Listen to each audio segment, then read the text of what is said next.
స్వామి చూడు స్వామి ఒకసారి చూడు తొందర ఎక్కువ స్వామికి.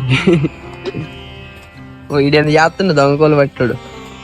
ఇస్తామో అంటే ఇది మన ఊర్లలో పెద్ద పెద్ద గుళ్ళల్లో ఎట్లుంటాయో అట్లా అనమాట. ఇంకా దేవుడి గుడి దాని ముందు గడిస్తాము అట్లా ఆ టైప్ లో అనమాట. తమలపాకులు సో తమలపాకులతోనైతే చేస్తుండు మడపం కడుతుండు స్వామి. ఈ వయసులో కూడా ఇంత కష్టపడుతుందంటే చాలా గ్రేట్ అనుకోవచ్చు. మరి మళ్ళీ పిలిపించుకొని మరి మండపం కట్టించుకోవాలి. అంతే అంటావా? చాలా లేట్ అయింది కదా స్వామి ఇప్పటికే. ఓపిక ఎక్కువ ఉండాలి కదా స్వామి కట్టాలంటే. కానీ కంగారు ఎక్కువగా స్వామి. కంగారు ఉంటేనే పని అవుతాం. మళ్ళీ ఒప్పుకంటావు. కంగారు ఓపిక రెండు ఉంటేనే పని అవుతాం. అబ్బా మామూలు కాదుగా.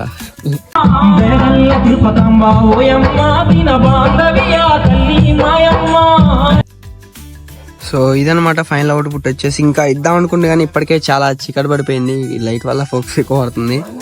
సో ఇప్పుడు ఎగ్జాక్ట్ గా టైం వచ్చి 7 అవుతుంది. 2కి స్టార్ట్ చేసినాం. సో చాలా లేట్ అయిపోయింది. అందుకనేసి ఇక ఫైనల్ అవుట్పుట్ అయితే స్వామితో నిప్పించిన. అంతేనా స్వామి? అంతే.